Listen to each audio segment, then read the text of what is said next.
Selamat hari Senin untuk kita yang masih miskin. Sekarang kita akan kembali lagi diperlihatkan dengan Xiao Yan yang pada saat ini telah mendapatkan kabar mengenai jantung api. Tentu Xiao Yan benar-benar sangat senang dan mata Xiao Yan pada saat ini bersinar terang dan Xiao Yan meminta agar Tuan Lei Li menunjukkan lokasinya. Lei Li pun menganggukkan kepalanya dan berkata bahwa jantung api itu memang kuat. Namun meskipun begitu karena kekuatannya maka dirinya benar-benar tidak bisa diukur dengan kekuatan seseorang, tidak mungkin untuk bisa mengendalikannya dengan mudah namun Xiao Yan bisa mencoba untuk melakukannya, tetapi Xiao Yan benar-benar harus bersiap secara mental untuk bisa menaklukkannya. Setelah selesai berbicara Lei Li pun pada saat ini segera menoleh menatap ke arah sekeliling, ada beberapa obor berkeliaran yang menerangi ruangan di sini.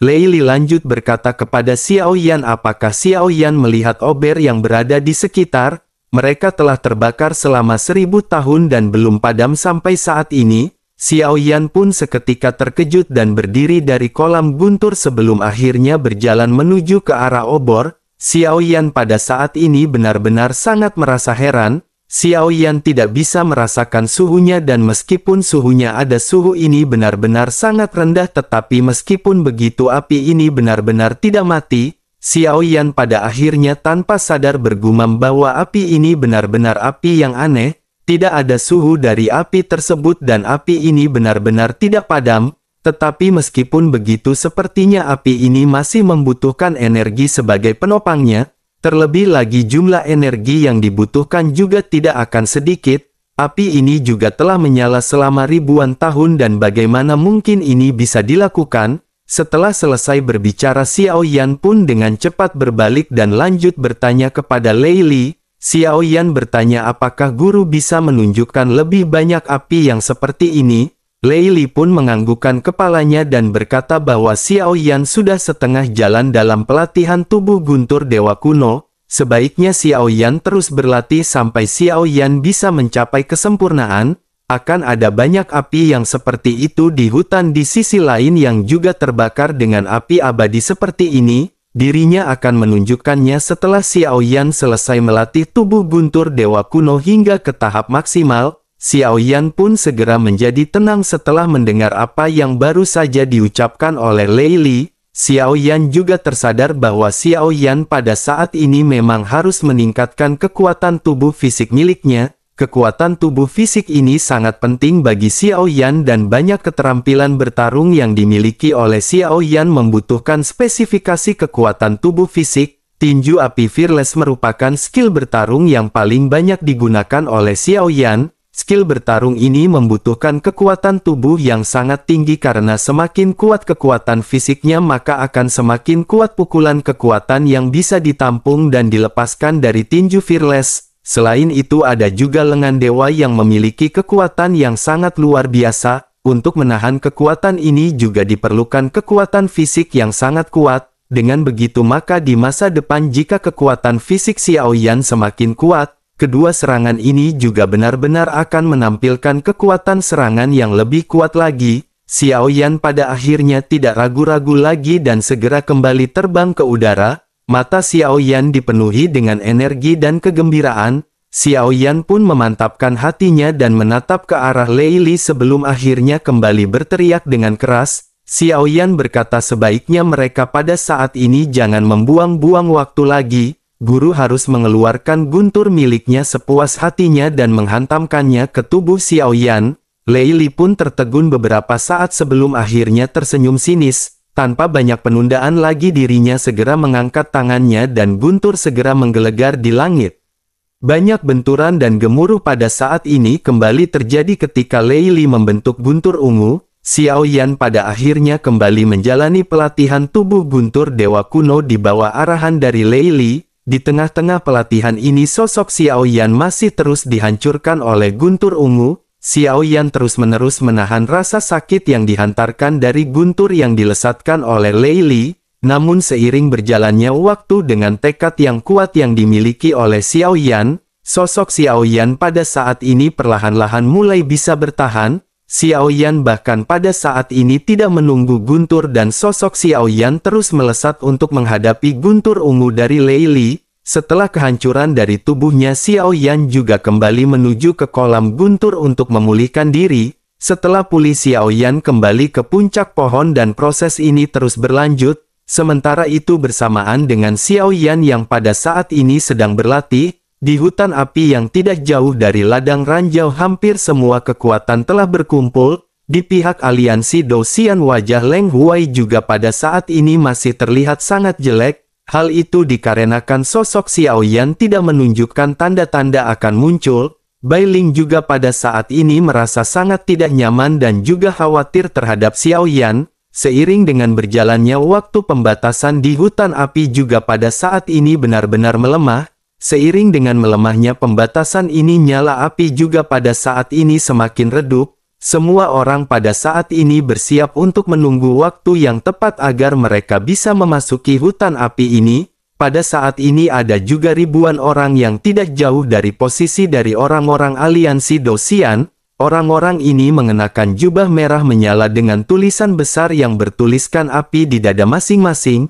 Mereka terlihat begitu agung sehingga mereka bisa dikenali secara sekilas. Mereka tidak lain dan tidak bukan adalah orang-orang dari klan Dewa Api kuno yang merupakan salah satu dari alam superior. Pada saat ini ada banyak perbincangan yang terjadi di antara mereka mengenai hutan api di depan masing-masing. Salah seorang di antara mereka berkata bahwa sepertinya berita yang beredar memang benar, namun meskipun begitu masih terlalu dini bagi mereka untuk membuat kesimpulan. Nyala api semacam ini bukanlah hal yang aneh dan kemungkinan jantung nyala api ini juga tidak terlalu tinggi.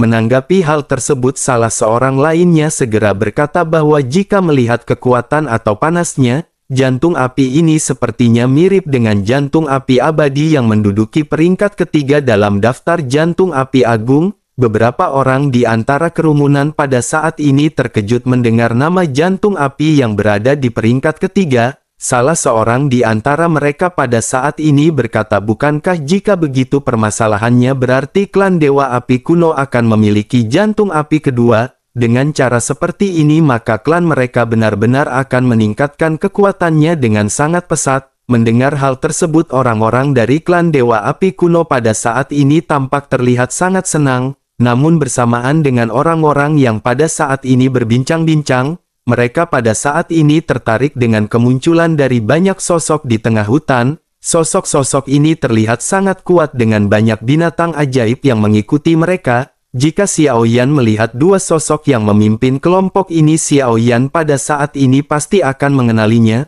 Sosok ini tidak lain adalah Zhu Di dan Raja Sisik Naga yang memimpin kelompok dari tim Dewa Laut. Raja Sisik Naga pada saat ini duduk di atas kepala binatang ajaib yang berbentuk harimau. Di belakangnya juga ada monster macan tutul dan beberapa monster lainnya.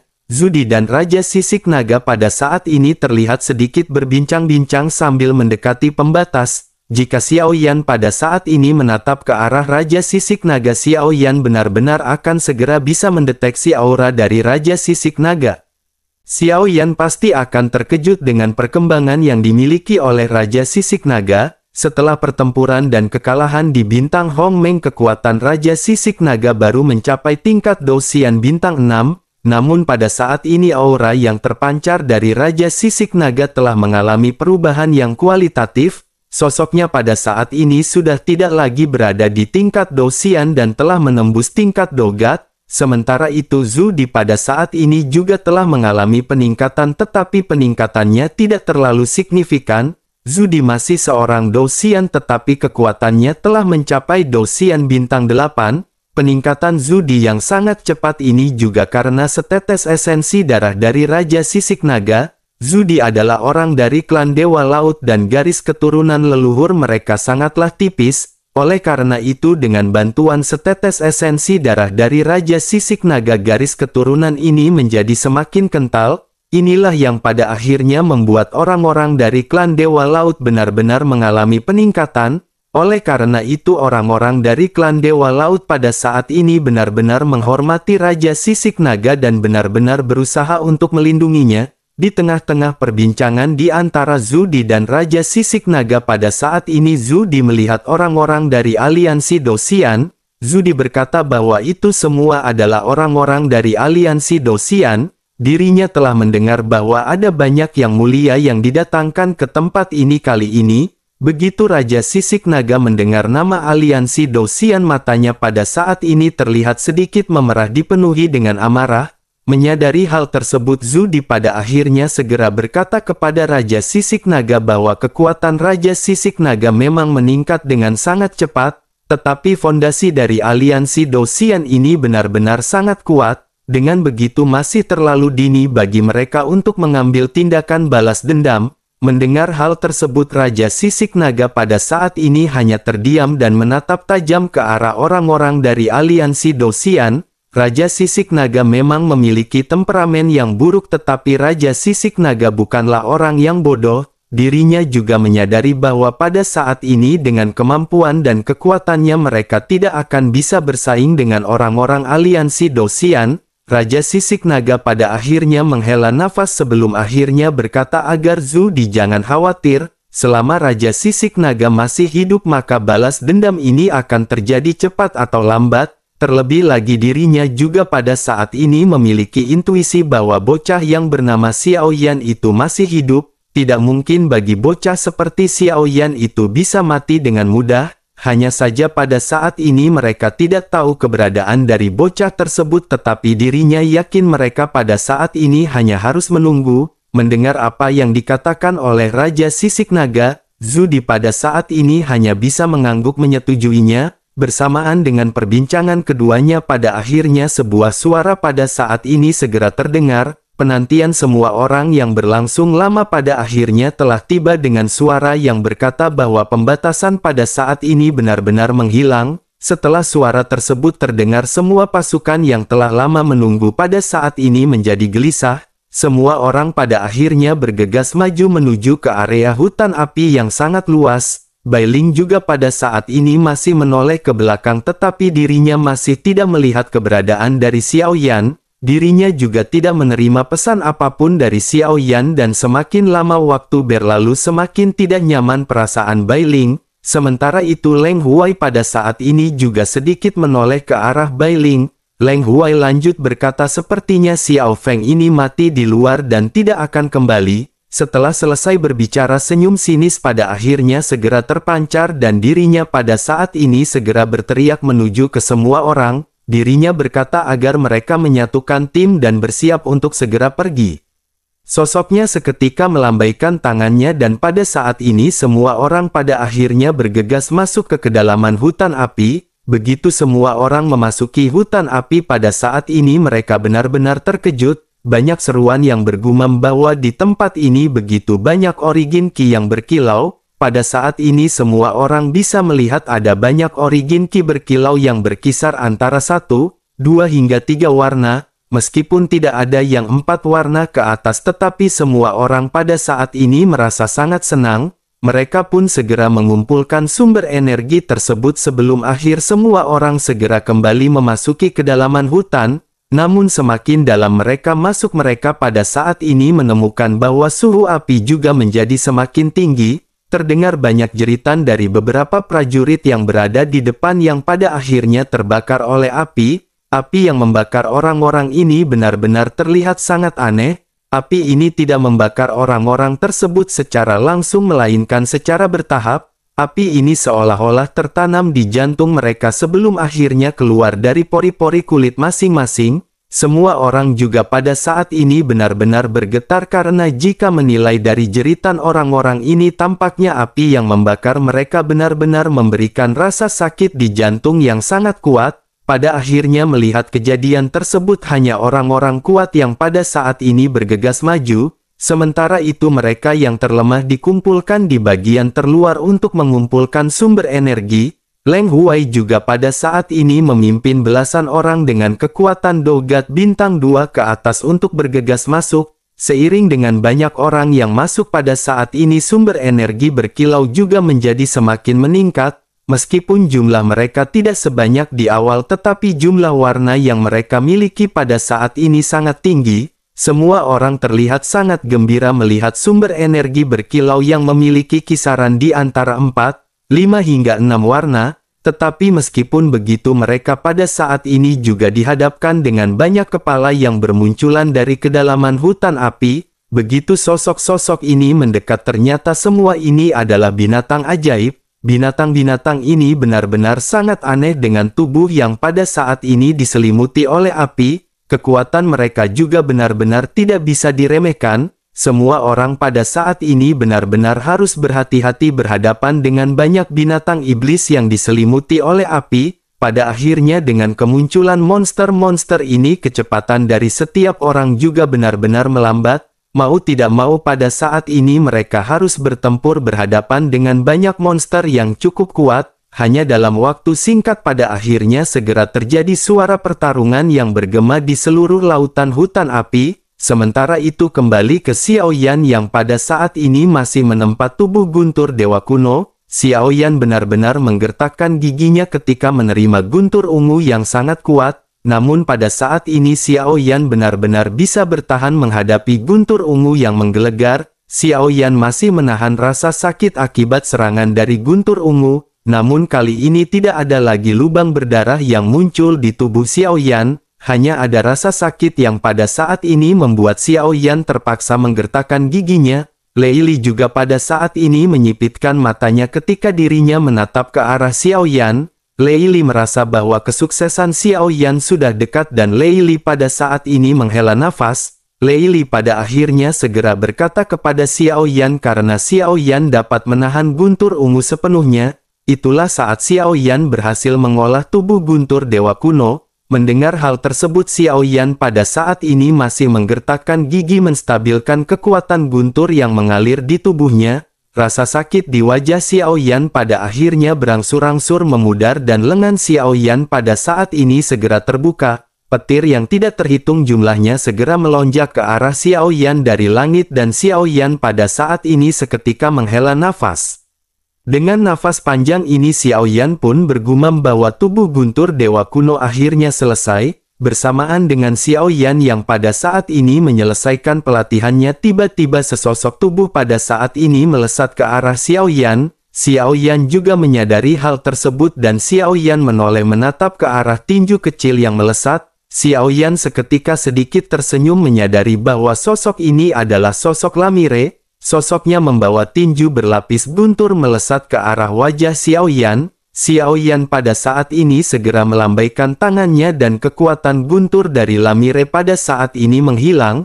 Setelah itu Xiao Yan segera menggenggam lengan Lamire dan membuatnya pada saat ini tidak bisa bergerak. Sementara itu Lamire pada saat ini mengerutkan kening setelah melihat apa yang baru saja ditampilkan oleh Xiao Yan. Lamire pada akhirnya segera bertanya apakah Xiao Yan juga murid dari paman aneh itu. Menanggapi hal tersebut Xiao Yan pada saat ini tersenyum tipis sebelum akhirnya Xiao Yan menggelengkan kepalanya.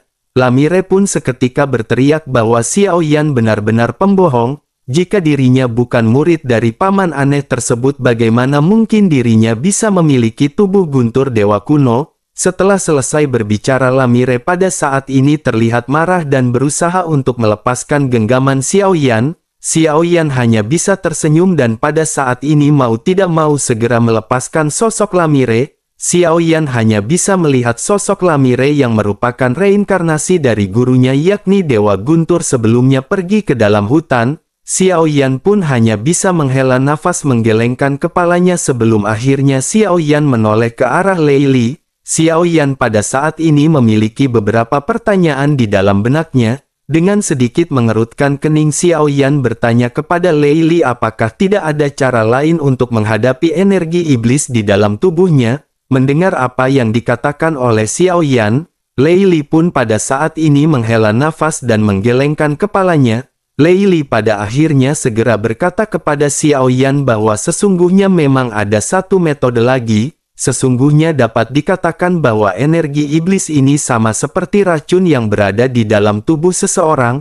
Hal tersebut membutuhkan api untuk bisa menghancurkannya. Namun energi beracun yang dimiliki oleh Lamire ini berakar kuat di sumsum tulang miliknya. Jika itu benar-benar ingin dihilangkan dengan api maka resikonya benar-benar akan sangatlah tinggi. Mendengar apa yang dikatakan oleh Lei Li pada saat ini, Xiao Yan pada akhirnya sedikit merenung dan menganggukkan kepalanya. Setelah beberapa saat Xiao Yan pun lanjut berkata, jika api dapat menghilangkan energi iblis di dalam tubuh gurunya, sepertinya itu bukanlah ide yang buruk dan mereka bisa mencobanya. Namun jika energi tersebut memang telah tertanam di tulang sumsum dari gurunya, tentu saja api biasa tidak akan berhasil. Oleh karena itu, bagaimana jika mereka menggunakan api dari nyala jantung api? Mendengar hal tersebut pada saat ini, Lei Li pun sedikit mengerutkan kening dan kembali menghela nafas. Sementara itu Xiao Yan pada saat ini memiliki kepercayaan diri. Xiao Yan teringat ketika Xiao Yan menggunakan nyala api surgawi untuk menekan racun dari dokter peri kecil.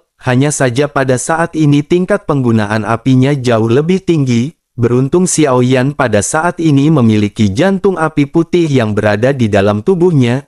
Namun meskipun begitu, Xiao Yan juga pada saat ini tidak tahu apakah jantung api putih milik Xiao Yan ini memiliki kemampuan tersebut. Sementara itu di sisi lain, Lei Li pada saat ini segera mulai berbicara setelah sedikit merenung. Sosoknya berkata, mungkin mereka bisa mencoba benda aneh seperti jantung api. Namun mereka juga tahu bahwa jantung api ini adalah asal mula dunia dan cara mendapatkannya tidak mudah.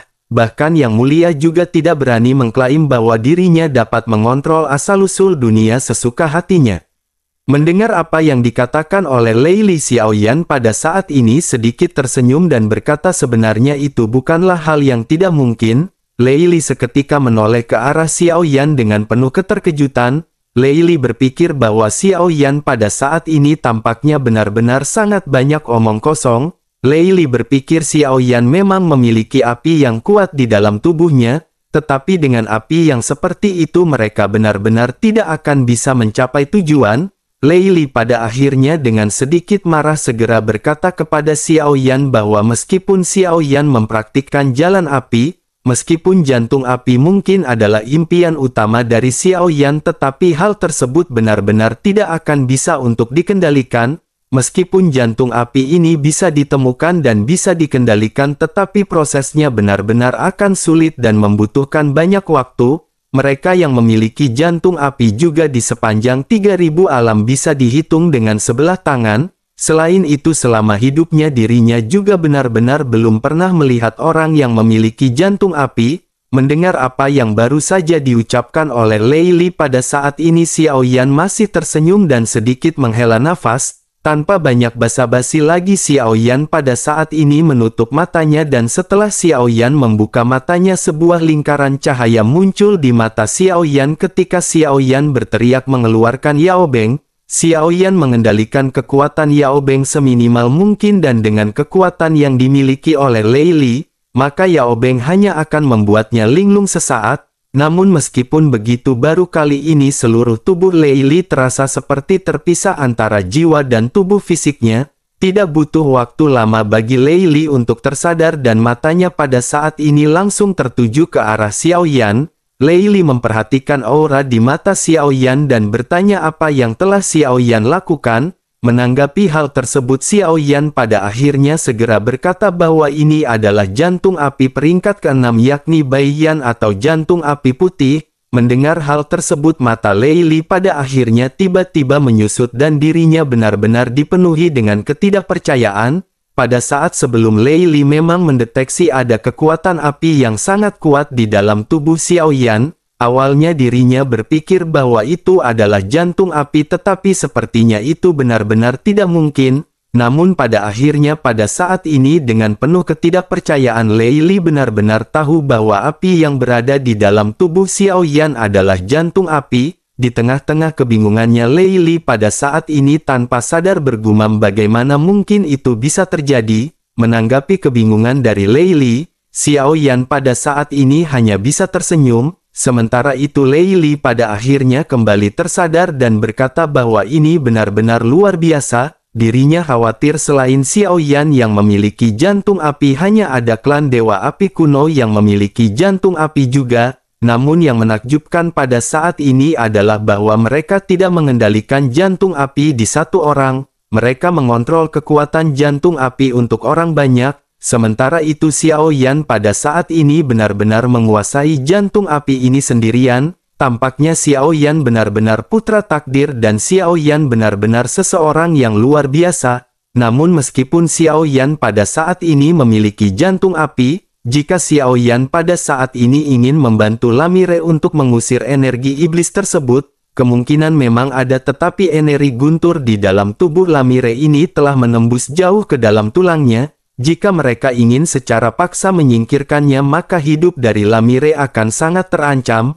Mereka benar-benar harus meningkatkan peluang keberhasilan untuk menyembuhkan Lamire. Oleh karena itu pada saat ini Lei Li berpikir bahwa mereka harus menemukan sesuatu yang dapat melindungi jiwanya dan memberinya energi yang cukup dalam waktu singkat. Mendengar apa yang ucapkan oleh Lei Li, Xiao Yan pada saat ini menganggukkan kepalanya dan berpikir bahwa itu memang benar.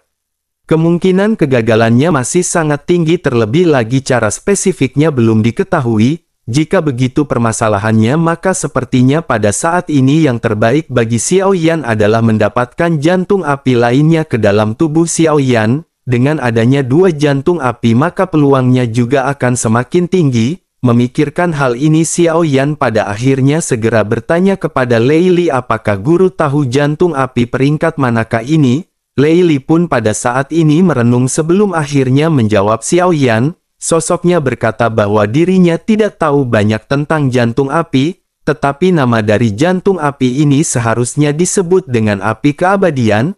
Mendengar apa yang dikatakan oleh Lei Li, mata Xiao Yan pada saat ini kembali berbinar dan Xiao Yan berkata mungkin jantung api ini bisa membantu gurunya. Lei Li pun tertegun memandang Xiao Yan dengan ekspresi aneh dan berkata bahwa Xiao Yan sudah memiliki jantung api di dalam tubuhnya.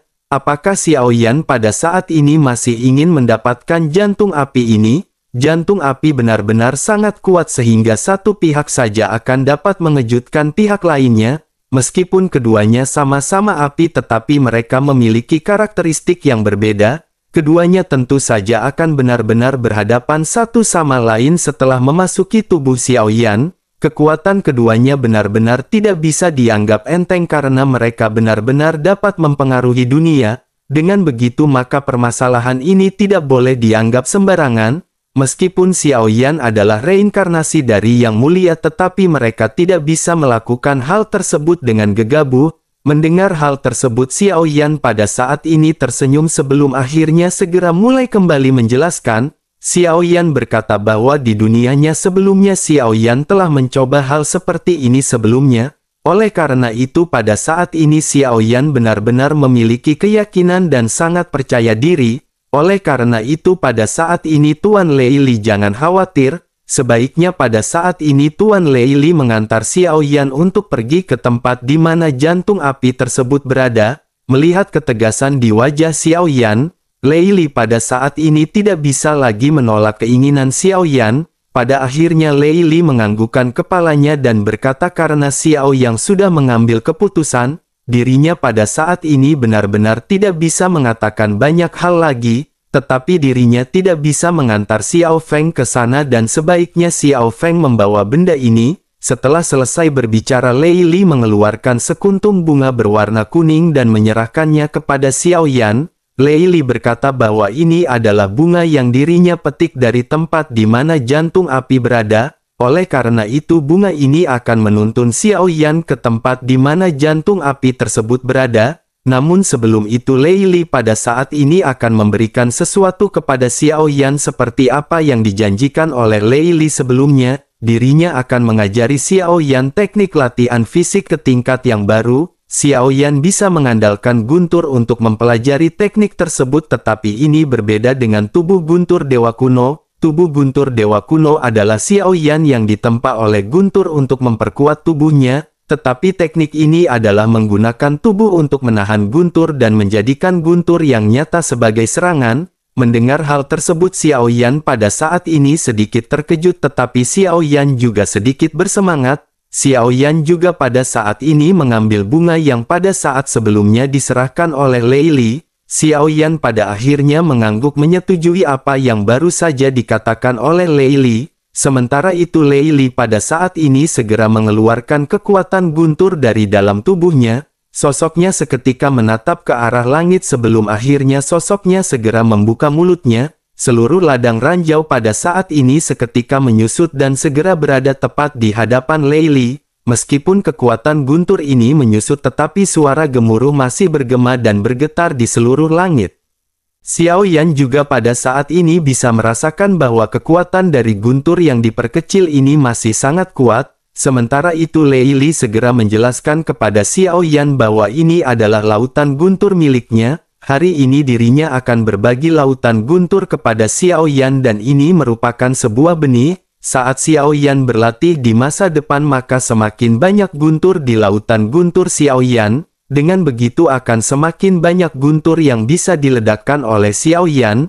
Besar kecil lautan guntur ini berhubungan dengan kekuatan tubuh Xiao Yan di masa depan. Jika Xiao Yan memang berniat untuk menerima warisan ini maka Xiao Yan bisa duduk di kolam guntur dan dirinya akan mengirimkan lautan guntur ini ke tubuh Xiao Yan. Xiao Yan harus tahu bahwa jika asal-usul dunia ini memiliki jantung api maka dirinya juga memiliki jantung guntur. Jika Xiao Yan bisa mendapatkan jantung guntur di masa depan maka Xiao Yan mungkin akan lebih besar daripada kehidupan di masa lalunya. Xiao Yan seketika terkejut mendengar bahwa ternyata ada juga jantung guntur. Xiao Yan pada akhirnya tanpa sadar bertanya apakah ada juga jantung guntur. Lei Li pun mengangguk dan kembali menjelaskan bahwa ini juga adalah asal mula terbentuknya dunia. Selain itu tentu saja tidak mungkin dapat dengan mudah menemukan mereka dan benar-benar bisa mengendalikannya.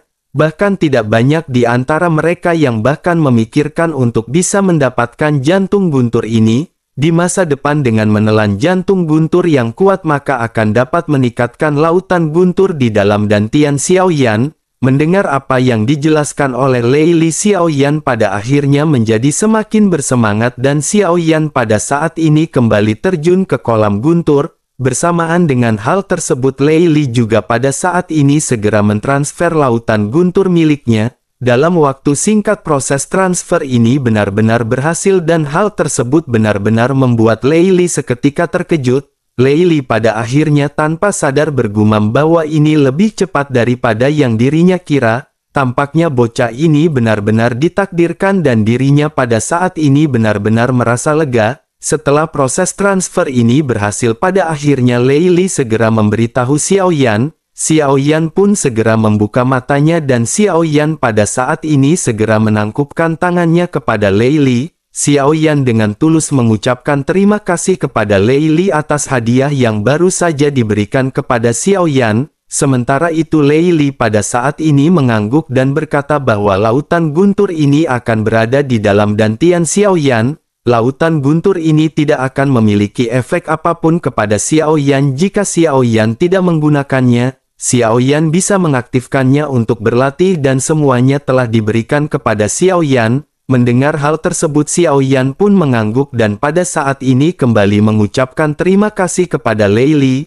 Xiao Yan lanjut berkata bahwa Xiao Yan akan segera kembali untuk menyelamatkan guru setelah Xiao Yan mendapatkan jantung api. Lei Li pun mengangguk sementara Xiao Yan tanpa banyak basa-basi segera meninggalkan ladang ranjau. Xiao Yan bergegas dengan sangat cepat karena selama periode waktu ini Xiao Yan juga sadar bahwa Xiao Yan telah menerima pesan dari Bai Ling. Terlebih lagi banyak pesan juga kembali berdatangan satu demi satu kepada Xiao Yan. Pesan tersebut memberitahukan situasi yang dialami oleh orang-orang dari aliansi Dosian. Oleh karena itu Xiao Yan pada saat ini memutuskan untuk secepat mungkin agar bisa bergabung dengan aliansi Dosian supaya bisa kembali fokus menatap janda tato kelelawar merah yang sedang nangkring.